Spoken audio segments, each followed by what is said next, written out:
Hello friends, എല്ലാവർക്കും നമസ്കാരം. എല്ലാവരും കാത്തിരിക്കുന്ന മഴത്തോരു മുമ്പേയുടെ ഇന്നത്തെ വിശേഷത്തിലേക്ക് ഏവർക്കും സ്വാഗതം. അങ്ങനെ മഴത്തോരു മുമ്പേ കുറേ ദിവസങ്ങൾക്ക് ശേഷം രാവിലെ എത്തിയിട്ടുണ്ട്. നമ്മുടെ സ്റ്റാൻലിയുടെ ഭാര്യ വീട്ടുകാർ കാര്യങ്ങൾ അറിയുകയും റീത്തമ്മ കൊട്ടാരമറ്റത്തിലെ ഈ ലാലിച്ചൻ്റെ അനിയന്മാരെ കാര്യങ്ങൾ അറിയുകയും ലാലിച്ചനും അലീനയ്ക്കും എതിരായിട്ട്, അല്ലെങ്കിൽ അലീനയെ അവിടെ നിന്ന് പുറത്ത് കടത്താനായിട്ട് ഈ എല്ലാവരും ചേർന്നിട്ടൊരു തീരുമാനമൊക്കെ ഉണ്ടാക്കാനുള്ള പരിപാടിയിലാണ്. എന്തായാലും ലാലിച്ചൻ്റെ അനിയന്മാർ കൂടിയിരുന്നിട്ട് തീരുമാനിക്കുക, നമുക്കൊന്ന് പോയി ഭീഷണിപ്പെടുത്തി നോക്കാം. ഭീഷണിയൊക്കെ മുതലാവുമോ? അങ്ങനെ ചെയ്യാൻ കൊള്ളാവോ? ഭീഷണിയല്ല, പിന്നെ അവളെ അവിടെ നിന്ന് ഇറക്കി വിടുന്നല്ലാതെ നമ്മൾ എന്ത് ഭീഷണി പറയും എന്ന് ഒരാൾ ചോദിച്ചു കഴിഞ്ഞപ്പോഴേക്കും റോബിച്ചൻ പറഞ്ഞു, മൂത്തയാൾ ലാലിച്ചൻ്റെ നേരെ ഇളയ അനിയൻ പുള്ളി പറഞ്ഞു, അതെ, നമുക്ക് അവളോട് കാര്യങ്ങൾ പറയാം. അവളുടെ നിലനിൽപ്പ് ഇവിടെ ശരിയാവില്ല എന്ന് പറയാം. പട്ടക്കാരും പള്ളിക്കാരും MLA-മാരും പഞ്ചായത്തുകാരും എല്ലാവരും അവളെ എതിർക്കെന്ന് പറയാം. എല്ലാവരും കൂടി അവളെ ഇവിടെ നിന്ന് പറഞ്ഞു വിടുന്നു. നമുക്ക് അവളെ രഹസ്യമായിട്ട് വിളിച്ച് പറയാം. എന്തായാലും ലാലിച്ചൻ കേട്ടാൽ ഇതൊന്നും നടക്കത്തില്ല. ലാലിച്ചൻ കേൾക്കാതെ നമുക്ക് വിളിച്ച് പറയാം. അവൾ പിന്നെ അവിടെ നിൽക്കാൻ ധൈര്യപ്പെടില്ല. ആരുമില്ലല്ലോ സഹായത്തിന്, എല്ലാവരും എതിരല്ലേ, രക്ഷപ്പെട്ടാൽ മതിയെന്ന് തോന്നിക്കോളും. അപ്പോഴേക്കും പതുക്കെ നമ്മുടെ ഷെറിൻ ആൽബിച്ചൻ്റെ ഭാര്യയുടെ കൂടെ അങ്ങോട്ട് വരിക. ഷെറിനാണെങ്കിൽ എന്തോ പറയാനെന്ന വണ്ണം പതുക്കെ ഈ ആൽബിച്ചൻ്റെ ഭാര്യയുടെ പുറകിൽ ഇങ്ങനെ വന്ന് നിൽക്കുകയാണ് കേട്ടോ. റോബിച്ചായ റാണിമോൾക്ക് ഇപ്പോൾ ടോണിയെ കാണണമെന്ന് ഇത് കേട്ട് കഴിഞ്ഞപ്പോഴേക്കും റോബിച്ചായന് ദേഷ്യം വന്നു കേട്ടോ. റോബിച്ചായന് മാത്രമല്ല ആൽബിക്കും. ടോണിയെ കാണുമെന്ന് പറഞ്ഞാൽ എന്താ എൻ്റെ മടിയിൽ കിടക്കുവാണോ? ടോണിയെ വിളിച്ചു വരുത്തുമെന്നാണ് ചോദിക്കുന്നത്. റോബിച്ചൻ എഴുന്നേറ്റപ്പോൾ തന്നെ ഷെറിൻ പേടിക്കുക. നീ എന്തിനാടി ടോണിയെ കാണിക്കുന്നത്? അവൻ നിന്നെ ഉപേക്ഷിച്ചിട്ട് പോയതല്ലേ? ഞാൻ ഉപേക്ഷിച്ചിട്ടില്ലല്ലോ, എനിക്ക് ടോണിച്ചായനെ ഇഷ്ടമാണ് എന്ന് ഷെറിൻ പറഞ്ഞു. ദേ, മിണ്ടിപ്പോകരുത്. നിനക്ക് അവനെ ഞങ്ങൾ കൈവെള്ള വെച്ച് തന്നതല്ലായിരുന്നോ കല്യാണം കഴിപ്പിച്ച്? അല്ലേ, തന്നതല്ലായിരുന്നോടി എന്നൊക്കെ ചോദിക്കുകയാണ്.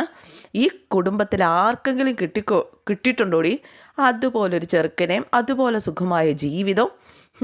കോഹിനൂർ രത്നം കൊണ്ട് നടക്കുന്ന പോലെ അല്ലായിരുന്നോടി അവൻ നിന്നെ കൊണ്ട് നടന്നത്? ഇപ്പോഴും അങ്ങനെ തന്നെയാണ്. ടോണിച്ചായനെ വിളിച്ചു വരുത്തിയാൽ മതി, ഞാൻ പൊക്കോളാം. പിന്നെ അവൻ്റെ പാട്ടി വരത്തില്ലല്ലോ. അവന് നിന്നെ വേണ്ട, അതുകൊണ്ടല്ലേ നിന്നെ ഇവിടെ കൊണ്ട് വലിച്ചെറിഞ്ഞത്. ടോണിച്ചായൻ എന്നെ ഇഷ്ടമാണല്ലോ, പിന്നെ കോപ്പാണ്, എല്ലാം തകർത്ത് കളഞ്ഞതില്ലേടി നീയ എന്നൊക്കെ ചോദിക്കുകയാണ് റൂബി. കയ്യിൽ കിട്ടിയ ജീവിതം സന്തോഷിച്ച് ജീവിക്കുന്നതിന് പകരം നീ പിഴച്ച് പറ്റ കൊച്ചിനെ നേടാൻ പോയതുകൊണ്ടല്ലേടി അവൻ കൈവിട്ട് കളഞ്ഞത്. എന്നിട്ട് കൊച്ചിനെ കിട്ടിയോ? ഇല്ല. ടോണിയുടെ കൂടെ ജീവിക്കാൻ പറ്റിയോ? അതും ഇല്ല. എനിക്കെൻ്റെ കുഞ്ഞിനെത്താ, എനിക്ക് അതിനെ കിട്ടിയാൽ മതി. ടോണിച്ചായനെ വേണ്ട. ദേ, നിനക്കൊരു കോപ്പം കിട്ടാൻ പോണില്ല. ഉത്തരത്തിലുള്ളത് എടുക്കാനും പറ്റിയില്ല, കഷത്തിലിരിക്കുന്നത് പോവുകയും ചെയ്തു എന്ന് ആൽബിച്ചായൻ പറഞ്ഞു. ടോണിച്ചായൻ പറഞ്ഞു എൻ്റെ കുഞ്ഞിനെ കണ്ടുപിടിച്ച് തരാമെന്ന്. പിന്നെ അവൻ നിൻ്റെ സന്തതിയെ കണ്ടുപിടിച്ച് തരാൻ പോവുകയല്ലേ? ടോണിച്ചായൻ വാക്ക് പറഞ്ഞതാ. പിന്നെ അവൻ്റെ പാട്ടിന് പോയതാ. പിന്നെ ആ കുഞ്ഞിനെ എങ്ങനെ കണ്ടുപിടിക്കും? ആ കുഞ്ഞ് മഞ്ഞപ്പിത്തം വന്ന് മരിച്ചു പോയില്ലേ? പിന്നെ എങ്ങനെ കണ്ടുപിടിക്കും? നിങ്ങൾ വെറുതെ പറയുക. ഇല്ല, റോബിച്ചായൻ കള്ളം പറയുക. എനിക്കെൻ്റെ കുഞ്ഞിനെ തന്നാൽ മതി, എനിക്ക് വേറൊന്നും വേണ്ട. നിനക്ക് ഞങ്ങൾ കുഞ്ഞിനെയും ടോണീനെയും ഒക്കെ ശരിയാക്കി തരാം കേട്ടോ. ജീവിക്കാനറിയാത്ത കഴുത. പെട്ടെന്ന് ഷെറിൻ പോടാന്ന് പറഞ്ഞു. റോബിച്ചായൻ കയ്യൊങ്ങാണ് തല്ലാനായിട്ട്. പക്ഷേ ആൽബിച്ചായൻ്റെ ഭാര്യ കയറി തടഞ്ഞു. ആൽബിച്ചായൻ്റെ ഭാര്യയല്ല, റോബിച്ചൻ്റെ ഭാര്യയാണെന്ന് തോന്നുന്നു കേട്ടോ. അവിടെ വീട്ടിലുള്ള പെണ്ണില്ലേ അവൾ, അതെ, അത് ഇളയത് റോബിനും മൂത്തത് ആൽബിനുമാണ് കേട്ടോ. അതെനിക്ക് മാറിപ്പോയതാണ്. എന്തായാലും ആൽബിച്ചായനാണ് മൂത്തതാണ് തല്ലാൻ കൈ ഓങ്ങിയത്. ആൽബിച്ചാൻ എത്ര വെളിവില്ലേ എന്ന് ചോദിക്കുക. കൊള്ളാം, മുറി കൊണ്ട് അടച്ചിട്. ഒരു കോണിച്ചായനെ തേടി ഇറങ്ങിയിരിക്കുന്നു, ഇവളെ മുറി കൊണ്ട് അടച്ചിട്, കൊണ്ടുപോയി ഇവളെ എന്ന് ആൽബിച്ചായൻ ദേഷ്യപ്പെടുകയാണ് കേട്ടോ. മുറിയുടെ വാതക്കൽ ചെന്ന് നിന്ന് തിരിഞ്ഞിട്ട് ഷെറിൻ വീണ്ടും പോടാന്ന് പറയുകയാണ് കേട്ടോ. നിന്നെ ഞാൻ എന്നും പറഞ്ഞുകൊണ്ട് നമ്മുടെ ആൽബി. പിന്നെ കാണിക്കുന്നത് അലീന ഈ ലാലിച്ചൻ്റെ വീട്ടിൽ ഒരു ചെടി ക്ലീനൊക്കെ ചെയ്യുകയാണ് കേട്ടോ. അതിൻ്റെ കൊള്ളില്ലാത്ത ഇലകളൊക്കെ കട്ട് ചെയ്ത് കളഞ്ഞ് അതിനെ ചെറിയ മരുന്നൊക്കെ തെളിച്ച് ഇതും കണ്ടുകൊണ്ടാണ് ആൻ്റപ്പൻ ചേട്ടൻ വന്നത്. അയ്യോ കുഞ്ഞെ, ഞാൻ ചെയ്തോളാം, ഇതെൻ്റെ പണിയാണ്, ഞാൻ ചെയ്താ എന്താ ആൻ്റപ്പൻ ചേട്ടാ? അതല്ല, കേണൽ സാബ് കണ്ട എൻ്റെ നേർക്ക് ഷൗട്ട് ചെയ്യും. അന്നേരം ആൻ്റപ്പച്ചേട്ടൻ പറയണം, മനഃപൂർവ്വം എൻ്റെ കയ്യിൽ നിന്ന് മേടിച്ച് ചെയ്തതാന്ന് പറയണം. അപ്പം കേണൽ എന്നോടല്ലേ ഷൗട്ട് ചെയ്യുള്ളൂ. കുഞ്ഞെ അതിങ്ങ് തന്നേക്ക് കുഞ്ഞേ. ഇതൊക്കെ രാവിലെ ചെയ്യേണ്ടതല്ലേ ആൻ്റപ്പേട്ടാ? ചെടികളൊക്കെ വാടിപ്പോയല്ലോ. അയ്യോ, അത് ബൈജുവിനോട് പറഞ്ഞ് ഏൽപ്പിച്ചതാ, അവൻ മറന്നുപോയി. ഇന്നലെ ഇതൊന്നും ചെയ്തിട്ടില്ല. അയ്യോ എൻ്റെ കുഞ്ഞെ, സാബിനോട് പറയല്ലേ, ബൈജുവിൻ്റെ പണി പോകും.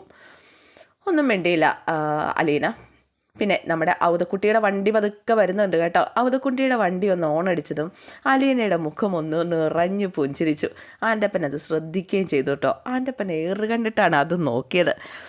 അലീന പുഞ്ചിരിയോടുകൂടി ഇങ്ങനെ നിൽക്കുക. ഔതക്കുട്ടി അംബാസഡർ കാറ് ഓടിച്ചു വന്ന് ഇവർക്ക് മുന്നിൽ വന്ന് നിന്ന് വണ്ടി നിർത്തി. ആൻ്റപ്പേട്ട ഇത് പിടിച്ചതെന്ന് പറഞ്ഞുകൊണ്ട് ആൻ്റപ്പൻ്റെ കയ്യിലേക്ക് അതൊക്കെ വെച്ച് കൊടുത്ത് അലീന ഇറങ്ങി വരികയാണ്. ഞാൻ വരുന്നത് നോക്കി നിൽക്കുകയായിരുന്നോടി ചിന്നമ്മേ. പിന്നില്ലേ, എനിക്കറിയായിരുന്നു വരുന്ന. ഞാൻ ദേ ഇപ്പം വല്യപ്പച്ചൻ്റെ കാര്യം പറയാൻ തുടങ്ങായിരുന്നു, അപ്പോഴേക്കും എത്തിക്കളഞ്ഞല്ലോ. എവിടെ ആയിരുന്നു ഇത്രയും ദിവസം? ഇവിടെ നിന്ന് പോയിട്ട് എത്ര ദിവസമായി എന്നറിയോ എന്നും ചോദിച്ച് അവതക്കുട്ടിയുടെ താടിയെല്ലാം പതുക്കെ പിടിച്ചു കേട്ടോ. ഞാൻ ഇന്നലെ അല്ലേ എടി കൊച്ചേ ഇവിടുന്ന് പോയത്? ഒരൊറ്റ അടി വെച്ച് തന്നാലുണ്ടല്ലോ. ഓ, ഇന്നലെയാണല്ലേ. എനിക്കെന്തോ ഒരുപാട് ദിവസം പോലെ തോന്നാം. അതങ്ങനെയാ. സ്നേഹമുള്ളവർ അരമണിക്കൂർ കാണാതിരുന്നാലും 5 ദിവസമായിട്ട് തോന്നും. അതൊക്കെ പോട്ടെ, പുനലൂരെ വിശേഷമൊക്കെ പറഞ്ഞേ കേൾക്കട്ടെ. ഓ എൻ്റെ മോളെ, ഒന്നും പറയണ്ട. ആകെ മൊത്തം ടോട്ടൽ എല്ലാം കൂടെ കലങ്ങി മറിഞ്ഞ് കിടക്കുക. എന്തു പറ്റി? ഭയങ്കര മഴയും വെള്ളപ്പൊക്കം ആയിരുന്നോ? എടി, ഞാനൊന്നും പറയുന്നത് കേൾക്ക്. നീ ഇനി ഇവിടെ വന്ന വിവരം അറിയാനാരുമില്ല. ഭയങ്കര കുഴപ്പമായോ? ആയോന്നോ? ലാലിച്ചൻ്റെ അഞ്ചലിലുള്ള ഭാര്യ വീട്ടിൽ ദേ ഭൂകമ്പം. പുനലൂര് കൊട്ടാരമട്ടം തറവാട്ടിൽ ചുഴലിക്കാറ്റ്. ആൽബിയുടെ ഔസേപ്പച്ചൻ്റെ വീട്ടിൽ സുനാമി. അയ്യോ, എന്നെക്കൊണ്ട് അത്രയൊക്കെ സാധിച്ചോ എന്ന് ചോദിച്ച അലീന. എല്ലാവരും കൂടെ ലാലിച്ചനെയും എന്നെയും ഹിംസിക്കാൻ വേണ്ടി പാഞ്ഞു വരുമോ? അങ്ങനെ വരാൻ ആർക്കാ ധൈര്യം? നിൻ്റെ അപ്പനുണ്ടല്ലോ, കേണൽ സ്റ്റാൻലി ജോസഫ്. അവനെ ഒരു സിംഹമാണ്. അല്ലെങ്കിൽ എല്ലാവരും കൂടി പന്തവും കൊളുത്തി പടയായിട്ട് നിന്നെ ഇവിടെ നിന്ന് തുരത്തി ഓടിക്കാനൊക്കെ ആയിട്ട് വന്നേനെ. എല്ലാവരും കൂടി വന്ന് നമ്മുടെ കേണലിനെ ഉപദ്രവിക്കുമോ? കേണലിൻ്റെ കയ്യിലേ ദേ ഇരട്ടക്കുഴൽ റൈഫിളാണ് ഉള്ളത്. ഇരട്ടക്കുഴൽ റൈഫിൾ. അത് കാണുമ്പോൾ തന്നെ എല്ലാവൻ്റെയും മുട്ടുകാല് വരയ്ക്കും. കേണലിനെ തൊടാൻ ധൈര്യമുള്ള ഒരുത്തനും ഒന്ന് ജീവിച്ചിരിപ്പില്ല. പക്ഷേ നിന്നെ ഇവിടെ നിന്ന് പറിച്ചു മാറ്റാൻ വേണ്ടിയിട്ട് അവർ 18 അടവും പയറ്റും. ഞാൻ സ്ഥലം വിട്ട് പോവേണ്ടി വരുമോ അല്ലപ്പച്ച? നമുക്ക് നോക്കാന്നേ. ആട്ടെ, ഇവിടെ എന്തൊക്കെയുണ്ട് വിശേഷം? ഓ, ഒരു ദിവസം കൊണ്ട് എന്ത് വിശേഷം? ഞാൻ സമരം തുടങ്ങി ലാലിച്ചിനെതിരെ. എന്നാ സമരം? ഉപവാസം. ലാലിച്ചിനെതിരെ ഉപവാസമോ? കൊള്ളാം കൊള്ളാം കൊള്ളാം കൊള്ളാം കൊള്ളാം. നീ പാട്ടിന് കിടന്ന് ചത്തുപോകും മോളെ. എനിക്കിപ്പോൾ അങ്ങനെ ഒരു സംശയം ഇല്ലാതില്ല. അതുകൊണ്ട് ഞാൻ ഒന്നിടവിട്ട ദിവസങ്ങളിലാണ് ഉപവാസം. ഇന്ന് ഉപവാസമാണെങ്കിൽ നാളെ ഞാൻ മൂക്കുമുട്ട തിന്നും, എന്നിട്ടും മറ്റന്നാ ഉപവാസം. കൊള്ളാമല്ലോ.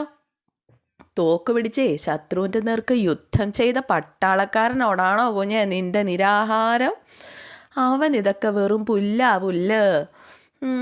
വല്ലപ്പച്ച, എൻ്റെ കയ്യിൽ തോക്കൊന്നുമില്ല, കടാരയില്ല, കേണലിനെ പേടിപ്പിക്കാൻ ഒരു പേനാക്കത്തി പോലുമില്ല. ഞാൻ നോക്കിയിട്ടേ ഒറ്റ വഴിയെ കണ്ടുള്ളൂ, ഉപവാസം.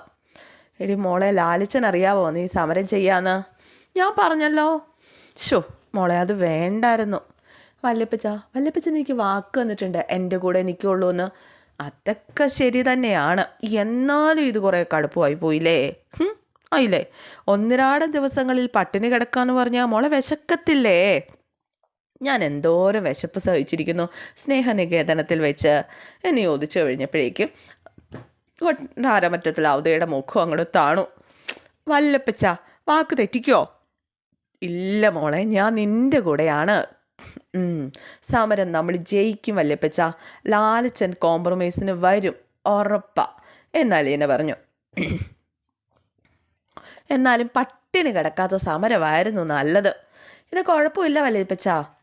എന്തായാലും ഞാൻ ലാലിച്ചനെ ഒന്ന് കാണട്ടെ കേട്ടോ. അങ്ങനെ അവതക്കുട്ടി പതുക്കെ അകത്തേക്ക് കയറി പോവാണ്. ലാലിച്ചനാണെങ്കിൽ റബ്ബർ പ്ലാന്റിൽ അവിടെ എന്തൊക്കെയോ സംസാരിച്ചുകൊണ്ട് ഇങ്ങനെ ഫോൺ വിളിച്ചിട്ട് സംസാരിച്ചുകൊണ്ട് ഇങ്ങനെ ഇരിക്കുക. പുതിയ മെഷീൻ വാങ്ങുന്നതിനെക്കുറിച്ചൊക്കെ സംസാരിച്ചുകൊണ്ട് ഇരിക്കുക. അപ്പച്ചൻ വന്നപ്പോഴേക്കും ഫോൺ കട്ട് ചെയ്തു. ലാലിച്ച, നീ ഫോണിലാണോ? ആ, കഴിഞ്ഞു. അല്ല, ഇന്നലെയല്ലേ ഇവിടെ നിന്ന് പോയത്? അപ്പോൾ അതോ മിനിഞ്ഞാന്നാണോ ഇവിടെ നിന്ന് പോയത്? ഞാനിങ്ങ് പോന്നു. മധ്യസ്ഥം പറയാനില്ലെങ്കിലേ നിങ്ങൾ അപ്പനും മകളും കൂടെ തമ്മിൽ തല്ലും, ശരിയല്ലേ? ഞാനിവിടെ നിന്ന് പോയ ശേഷം നിങ്ങൾ രണ്ടുപേരും സ്നേഹത്തിൽ എന്തെങ്കിലും സംസാരിച്ചോ? അപ്പോഴേക്കും ലാലിച്ചൻ പറഞ്ഞില്ല, സംസാരിച്ചില്ല. ഇല്ലെന്ന് എനിക്കറിയാം. നീ ആരാ മോൻ, അവളാരാ മോള്? കട്ടയ്ക്ക് നിൽക്കൂലേ രണ്ടുപേരും. അപ്പച്ചൻ അറിഞ്ഞോ? അലീന എന്നോട് സമരം ചെയ്യാം, നിരാഹാരം. അതിന് ഉപവാസം എന്ന ഓമനെ പേര് വിട്ടിരിക്കുക. ഗാന്ധിജി ഉപവസിക്കാൻ പറഞ്ഞിട്ടുണ്ടത്രേ. അദ്ദേഹം അല്ല ഇത് കണ്ടുപിടിച്ചത്, അല്ലേ? അദ്ദേഹം അല്ലേ സത്യാഗ്രഹവും നിരാഹാരവും എല്ലാം കണ്ടുപിടിച്ചത്. സ്റ്റാൻലിയെ മര്യാദ പഠിപ്പിക്കാമെന്ന് അവളുടെ വിചാരം. സ്റ്റാൻലിയുടെ സുപ്പീരിയേഴ്സ് നോക്കിയിട്ട് സ്റ്റാൻലിയെ മര്യാദ പഠിപ്പിക്കാൻ പറ്റിയിട്ടില്ല. പിന്നെ ഒരലീന, നീ മര്യാദ പഠിക്കത്തില്ല എന്ന് എനിക്കറിയാം. പക്ഷെ ഇന്നലെ വന്ന ചിന്നമ്മയ്ക്ക് അത് അറിയത്തില്ലല്ലോ. ഇവിടുത്തെ ഡിസിപ്ലിൻ സ്റ്റാൻലി നിശ്ചയിക്കും, അല്ലാതെ അലീനെ അല്ല നിശ്ചയിക്കുക എന്ന് സ്റ്റാൻലി പറഞ്ഞു. അപ്പച്ചൻ വന്നത് നന്നായി, ഇല്ലെങ്കിൽ ഇവിടെ അതല്ലേ ഞാൻ ഓടി വന്നത്, എനിക്ക് മനസ്സിലായി. അവിടെ ഇരുന്ന ഗ്ലാസ് എടുത്തിട്ട് എനിക്കും കൂടെ ഒരെണ്ണം ഒഴിക്കാനായിട്ട് പറഞ്ഞു. ഔതക്കുട്ടി, എന്ത് ധൈര്യത്തിലാ അപ്പച്ചൻ കുടിക്കുന്നത്? ഒരു മിലിറ്ററിക്കാരനോട് സംസാരിക്കുമ്പോഴേ ഞാനും ആ ഒരു ലെവലിലോട്ട് വരണ്ടേ, അതുകൊണ്ടാ. ഇത് മിലിറ്ററി അല്ലേ എന്ന് ചോദിച്ചു. ഇതടിച്ചുകൊണ്ട് അപ്പച്ചൻ അലീനയുടെ മുമ്പിലേക്ക് ചെല്ലാൻ പറ്റുമോ? നീ ഒഴിയടാ ഉവ്വേ, നീ എന്നാ വിചാരിച്ചത്? എനിക്ക് ചിന്നമ്മയെ പേടിയാണെന്നോ? എനിക്ക് ഒരു പേടിയില്ല, നീ ഒഴിച്ചോരണം. ഒഴിച്ചു. ഐസ് വേണ്ട. അതേ, നമ്മൾ ചൂടായിട്ട് സംസാരിക്കുമ്പോൾ ഐസ് ഇട്ടാൽ തണുത്തു പോകും. അതുകൊണ്ട് ഐസ് വേണ്ട, സോഡ മാത്രം മതി. അങ്ങനെ സോഡ ഒഴിച്ചു കൊടുത്തു. എന്നിട്ട് ആ ഗ്ലാസ്സുമായിട്ട് ഔതക്കുട്ടി ഒരു കസേരയിലിരുന്നു. നീ ഇരിക്കിലാലിച്ച, നമുക്ക് സംസാരിക്കാം. അപ്പച്ചൻ അലീനയ്ക്ക് വേണ്ടി സന്ധി സംഭാഷണത്തിന് വന്നതാണ് എങ്കിൽ അത് നടപ്പില്ല, ഇപ്പോഴേ പറഞ്ഞേക്കാം. സന്ധി സംഭാഷണം നടത്താൻ നീ പാകിസ്ഥാൻ പട്ടാള മേധാവിയോ ഞാൻ ഇന്ത്യൻ പ്രധാനമന്ത്രിയോ വല്ലതും ആണോ? നിന്നോട് ഞാൻ ഇതുവരെ യുദ്ധം പ്രഖ്യാപിച്ചിട്ടും ഇല്ലല്ലോ. പിന്നെന്താ? ഇവിടെ എനിക്കെതിരെ അലീന യുദ്ധം പ്രഖ്യാപിച്ചു കഴിഞ്ഞല്ലോ എന്ന് ലാലിച്ചൻ ചോദിക്കുക. അതാ ഞാൻ ഉദ്ദേശിച്ചത്. ഞാൻ അവൾക്ക് വേണ്ടി വക്കാലത്ത് പറയാൻ വേണ്ടി വന്നതാണെന്ന് നീ വിചാരിച്ചോ? എൻ്റെ വട്ടി വരും ഈ ഒരു കാര്യത്തിൽ. ഞാൻ നിൻ്റെ കൂടെ ലാലിച്ച, നിൻ്റെ കൂടെ. നിന്നോട് സമരം ചെയ്യാന്ന് വെച്ചാൽ അതെന്നോട് സമരം ചെയ്യുന്നത് പോലെയാ. അപ്പച്ചൻ അവളോട് പറഞ്ഞ് മനസ്സിലാക്കി കൊടുക്കണം. അവൾ ഭയങ്കര വാശിക്കാരിയാ. നിൻ്റെ അല്ലേ സന്തതി. വെറുതെ പട്ടിണി കിടന്ന് അവനവൻ്റെ ആരോഗ്യം കളയണ്ടാന്ന് അപ്പച്ചൻ അവളോട് പറഞ്ഞേക്ക്. ആരോഗ്യം കുറച്ച് പൊക്കോട്ടെ, അന്നേരം അഹങ്കാരത്തിനും കുറവ് വരും. ഈ എനർജി കൂടുമ്പോഴാണ് അനുസരണക്കേടും കൂടുന്നത്. പറഞ്ഞാൽ കേൾക്കുന്നില്ലെങ്കിലേ ഒരൊറ്റ വഴിയുള്ളൂ ലാലിച്ച, ഒരൊറ്റ വഴി. എന്ത് വഴി? എവിടെ നിന്നാണോ അവളെ വിളിച്ചു വരുത്തിയത് അവിടെ തന്നെ തിരിച്ചു കൊണ്ട് വിട്ടേക്കുക, അത്രേ ഉള്ളൂ. ഇത് കേട്ടപ്പോൾ ലാലിച്ചൻ്റെ മുഖം മാടി. എപ്പോൾ വേണ്ടെന്ന് തോന്നിയാലും തിരിച്ചു വിട്ടേക്കാനല്ലേ ആ പാലാക്കാരൻ മേനോൻ പറഞ്ഞിട്ട് പോയത്, അല്ലേ എന്ന് ഔതക്കുട്ടി ചോദിച്ചു. ലാലിച്ചന് പേടിയായിട്ടോ. അയ്യോ, അത് അല്ല, അതെങ്ങനെ ശരിയാകും? നമുക്ക് പറ്റത്തില്ലെങ്കിൽ വെച്ചോണ്ടിരിക്കുന്നത് എന്തിനാ ലാലിച്ച? അവളുടെ അമ്മയുടെ വീട്ടുകാർ നോക്കട്ടെ അവളെ. അവർക്കല്ലേ നമ്മളെക്കാട്ടിൽ ഉത്തരവാദിത്തം എന്ന് ഔതക്കുട്ടി ചോദിച്ചു. ലാലിച്ചൻ്റെ മുഖം അങ്ങ് മങ്ങിയേ. നമ്മൾ എന്തിനാ ഈ തലവേദനയൊക്കെ വെച്ചുകൊണ്ടിരിക്കുന്നത്? ഒന്നാമതേ കല്യാണപ്രായമായ പെണ്ണ്, കെട്ടിച്ചു വിടേണ്ട ഉത്തരവാദിത്തം നമ്മുടെ തലയിൽ വരും. ഒഴിവാക്കുന്നതല്ലേ ബുദ്ധി. അപ്പോഴേക്കും ലാലിച്ചൻ ചോദിച്ചു, അങ്ങനെ വേറെ ആരുടെ ഔദാര്യം നോക്കി പോകേണ്ട ഗതികേടൊന്നും എൻ്റെ മോൾക്ക് ഇല്ല എന്ന് ലാലിച്ചൻ കുറച്ച് ദേഷ്യത്തിൽ പറയുക കേട്ടോ. പക്ഷേ കൊല്ലപ്പള്ളിക്കാർക്കും അവകാശവും കടമയും ഉണ്ടല്ലോ. എന്താ അവകാശം? കൈക്കുഞ്ഞായിരുന്നപ്പോൾ അവളെ ഉപേക്ഷിച്ച് കളഞ്ഞവർക്ക് എന്ത് കടമയുണ്ടെന്നാണ് പറയുന്നത്? കടമ. അവരങ്ങനെ ചെയ്തതുകൊണ്ടല്ലേ എൻ്റെ മോൾക്ക് ഇത്രയും കാലം ഓർഫനേജ് ജീവിക്കേണ്ടി വന്നത് എന്ന് ലാലിച്ചൻ ചോദിച്ചു. അതോർത്ത് കഴിഞ്ഞിട്ടുണ്ടെങ്കിൽ എനിക്ക് അവരോടുള്ള ശത്രുത ഈ ജന്മത്ത് തീരത്തില്ല. ബ്ലഡി റോസ്കൽസ്. അപ്പോൾ ഔതക്കുട്ടി പറഞ്ഞു, പക്ഷേ വേറെ ഒന്നുകൂടി നീ ഓർക്കണം. അവരാണ് നിൻ്റെ മകളെ നിന്നെ ഏൽപ്പിച്ചത്, അതും നീ ഓർക്കണം. അതവരല്ല, ബാലചന്ദ്ര മേനോൻ. അയാളൊരു മാന്യനായതുകൊണ്ട് എൻ്റെ മകളെ എനിക്ക് തിരിച്ചു തന്നു. അവളുടെ മേലുള്ള അവകാശം എനിക്ക് മാത്രമേ ഉള്ളൂ. അത് തെളിയിക്കാനേ എനിക്ക് പറ്റും. എന്ന് വെച്ച് അവൾ എന്ത് തോന്നിയ കാണിച്ചാലും നമ്മളത് സഹിക്കണോ ലാലിച്ച എന്ന് അവതക്കുട്ടി ചോദിച്ചു. സംരക്ഷിക്കാനുള്ള അവകാശം നിനക്കുണ്ടെങ്കിൽ ശാസിക്കാനും ശിക്ഷിക്കാനും ഉള്ള അവകാശവും നിനക്കുണ്ട് ലാലിച്ച. അതിനുള്ള അവകാശവും നിനക്ക് തന്നെയാണ്. എന്നാൽ നീ അവളോട് ധൈര്യമായിട്ട് ചെന്ന് പറ, യു സ്റ്റോപ്പ് യുവർ ബ്ലഡി ഉപവാസം. ശരിയാണോടാ ഞാൻ പറഞ്ഞത് എന്ന് അവതക്കുട്ടി. ലാലിച്ചൻ പറഞ്ഞു, പക്ഷേ നമ്മൾ കൂടുതൽ നിയന്ത്രിക്കാൻ ശ്രമിച്ചാൽ അലീനയ്ക്ക് ഇവിടുത്തെ ജീവിതം മടുത്താലോ? അവളിവിടുന്ന് പോകാൻ തീരുമാനിച്ചാലോ? അവൾക്ക് എന്നോട് വലിയ ആത്മബന്ധമൊന്നും ഇല്ലല്ലോ. ഞങ്ങൾ കണ്ടുമുട്ടിയിട്ട് തന്നെ കുറച്ച് ദിവസങ്ങളല്ലേ ആയിട്ടുള്ളൂ. എടാ, അങ്ങനെ തുമ്മിയ തെറിക്കുന്ന മൂക്കാണെങ്കിലേ അങ്ങ് പോട്ടെ എന്ന് വെക്കണം. നിനക്കും അവളോട് അത്ര വലിയ ആത്മാർത്ഥതയൊന്നും ഇല്ലല്ലോ. ഇല്ല, ഉണ്ടോ? ഇങ്ങോട്ടും അത്രയുണ്ടോ? അത്രയും മതിനെ അങ്ങോട്ടും പോരെ എന്നൊക്കെ പറഞ്ഞ് അവതക്കുട്ടി ലാലിച്ചൻ്റെ മനസ്സ് ഇളക്കാനായിട്ട് ശ്രമിക്കുക. രണ്ടും തമ്മിലേ കുറച്ച് വ്യത്യാസമുണ്ട്. മക്കൾക്ക് അപ്പനോട് സ്നേഹമുണ്ടാകണമെങ്കിൽ അപ്പൻ മക്കളെ സ്നേഹിക്കണം. എന്നാൽ മക്കളെ അപ്പനെ സ്നേഹിച്ചില്ല എങ്കിൽ അപ്പന് മക്കളോട് സ്നേഹം ഉണ്ടാകും. ശരിയല്ലേ? നീ പറഞ്ഞത് വളരെ ശരി തന്നെയാണ്. പക്ഷേ ഇത് നീ വിട്ടുകൊടുക്കരുത് മോനെ, വിട്ടുകൊടുക്കരുത്. പെൺപിള്ളാർക്ക് ഇത്രയും പിടിവാശി കൊള്ളത്തില്ല എന്ന് പറഞ്ഞ ഔതക്കുട്ടി. ഇന്നലെ ഇവിടെ നിന്ന് പോയ അപ്പച്ചൻ വാസ്തവത്തിൽ എന്നെ കാണാനാണോ ഇങ്ങോട്ട് എഴുന്നള്ളിയത്? ആണോ എന്ന് ചോദിച്ചു ലാലിച്ചൻ ഒരു കുറുകിയ നോട്ടത്തോടെ. ദേ, ചിന്നമ്മയെ കാണാൻ വേണ്ടിയിട്ടല്ലേ? അപ്പോഴേക്ക് അവതക്കുട്ടി കിറിയൊക്കെ കൂട്ടി വെച്ച് ചിരിക്കുക കേട്ടോ. അവളോട് കൂട്ടുകൂടാൻ വേണ്ടിയിട്ടല്ലേ? അപ്പച്ച, എൻ്റെ അടുത്ത് എന്തിനാ ഈ അഭിനയം? അപ്പം നിനക്കെല്ലാം മനസ്സിലായി അല്ലേ എന്ന് ചോദിച്ചു കള്ളച്ചിരിയും ചിരിച്ചുകൊണ്ട്. കള്ളത്തരം കൈ വെച്ചോണ്ട് അങ്ങ് തട്ടി വിട്ടേക്കുവാ. ഞാനിതാ പൊട്ടനാണോ എന്ന് ലാലിച്ചൻ ചോദിച്ചു. എടാ, എന്നാ നിനക്ക് ശരിക്കും മനസ്സിലായിട്ടില്ലടാ. എടാ, ഞാൻ നിനക്ക് ശക്തമായ പിന്തുണയുമായിട്ട് തന്നെയാണ് വന്നത്. അതിശക്തമായ സപ്പോർട്ട്. എനിക്കെന്തിനാ അപ്പച്ചൻ്റെ സപ്പോർട്ട്? പുഴുങ്ങി തിന്നാനോ? മോനെ, നീ ഒരുപാടങ്ങ് അഹങ്കരിക്കല്ലേ. റീത്താമ്മ ഇവിടെ നിന്ന് പോയിട്ട് അഞ്ജലി ചെന്ന് അവളുടെ ആൾക്കാരെ എല്ലാവരെയും വിളിച്ചു കൂട്ടി അലീനയുടെ പ്രശ്നം ചർച്ച ചെയ്തുകൊണ്ടിരിക്കുക, അറിയാവോ? ഇവിടെ അണുബോംബ് ഇട്ടാലോ എന്ന് വരെ അവർ ആലോചിക്കുന്നുണ്ട്. അതും പോരാഞ്ഞ് നമ്മുടെ ബന്ധുക്കാരെ സ്വന്തക്കാരെയൊക്കെ വിളിച്ച് അവരെല്ലാ വിവരവും പറഞ്ഞിട്ടുണ്ട്. ഈ അലീനയെ അവരെ എങ്ങനെ ഓടിച്ചു വിടാമെന്നാണ് കൂട്ടായിട്ട് ആലോചിക്കുന്നത്. ആൽബിയും റോബിച്ചനും കൂടി എന്നെ പിടിച്ച് വിഴുങ്ങിയേനെ. അലീനയുടെ കാര്യത്തിൽ ഞാൻ നിനക്ക് കൂട്ടുനിന്നെന്നും പറഞ്ഞാൽ എന്നോട് കലി. ഔസേപ്പച്ചൻ അവിടെ ഇല്ലാത്തത് കൊണ്ട് അവൻ്റെ അട്ടഹാസം കേൾക്കേണ്ടി വന്നില്ല. അവരോടെല്ലാവരോടും കൂടി ഇങ്ങോട്ട് വരാൻ പറ, ഞാൻ അവർക്ക് മറുപടി കൊടുത്തോളാം. ഇങ്ങോട്ട് വരാനേ അവർക്ക് പേടിയാ. നീ പട്ടികളെയൊക്കെ അഴിച്ചുവിട്ടേ കടുപ്പിച്ചെങ്കിലോ എന്നോർത്ത്. നീയേ അങ്ങനെയൊന്നും ചെയ്യത്തില്ല എന്ന് എനിക്കല്ലേ അറിയത്തുള്ളൂ. അവർക്ക് പേടിയാ. എടാ, ഞാൻ നിനക്കൊരു പിൻബലമായിട്ട് നിൽക്കാൻ വേണ്ടി വന്നത് തന്നെയാ. എനിക്കാരുടെ പിൻബലമൊന്നും വേണ്ട എന്ന് ലാലിച്ചൻ. എന്നാ വേണ്ടെങ്കിൽ വേണ്ട. ഞാനേ ഇപ്പം അലീനയോട് എന്താ പറയേണ്ടത്? ഒന്നും പറയണ്ട. അവൾ ഏരി കയറ്റാതിരുന്നാൽ മാത്രം മതി എന്ന് പറഞ്ഞു. പിന്നെ കാണിക്കുന്നത് അലീനയാണ്. അലീന റൂമിലിരുന്നപ്പോൾ കതകിലൊരു മുട്ട് കേട്ടു.